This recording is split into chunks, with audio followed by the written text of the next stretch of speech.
अब आपका एक कॉन्सेप्ट टेस्ट कर लेते हैं। इस क्वेश्चन में आपको इस कंपाउंड के सारे पॉसिबल रेजोनेंस स्ट्रक्चर्स ड्रॉ करने हैं। तो हमने अभी जो रूल्स पढ़े हैं उन रूल्स को यूज़ करके आप इसके सारे रेजोनेटिक स्ट्रक्चर्स को ड्रॉ करिए और वीडियो को 3 मिनट के लिए पॉज कर दीजिए। आई होप आपने इस कंपाउंड के सारे रेजोनेंस स्ट्रक्चर्स ड्रॉ कर लिए होंगे। तो चलिए एक एक करके देखते हैं कि इनके रेजोनेंस स्ट्रक्चर्स कैसे बनते हैं। तो हमने यह रूल पढ़ा है कि इलेक्ट्रॉन का मूवमेंट हमेशा हायर इलेक्ट्रॉन डेंसिटी से लोअर इलेक्ट्रॉन डेंसिटी की तरफ करते हैं। तो यहाँ पर नाइट्रोजन पर लोन पेयर है, यानी कि नाइट्रोजन पर इलेक्ट्रॉन डेंसिटी ज़्यादा है।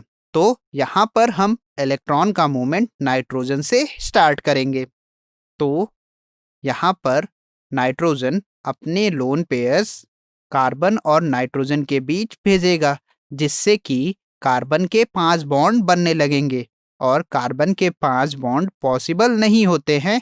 इसीलिए कार्बन कार्बन के पाई बॉन्ड टूटकर सेकेंड कार्बन एटम पर शिफ्ट हो जाएंगे और हमें कुछ यह रेजोनेंस स्ट्रक्चर मिलेगा, जिसमें नाइट्रोजन पर प्लस चार्ज होगा और सेकेंड कार्बन पर नेगेटिव चार्ज होगा।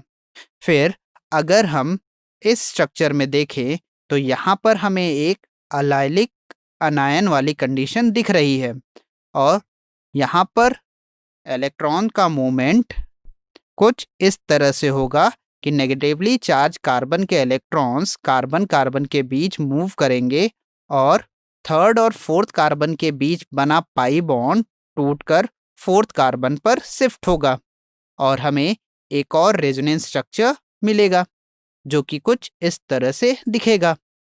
यहाँ पर अब फिर से अलाइलिक अनायन जैसी कंडीशन दिख रही है।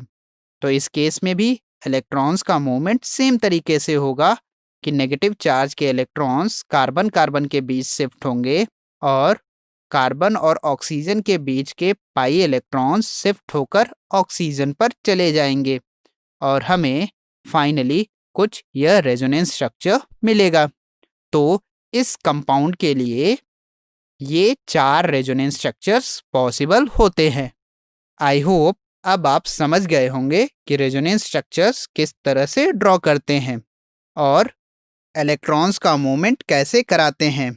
एक बार फिर से आप कॉन्जुगेशन के दौरान हमने इलेक्ट्रॉन्स का मूवमेंट कैसे कराया है उसको देख लीजिएगा और उसको याद रखिएगा।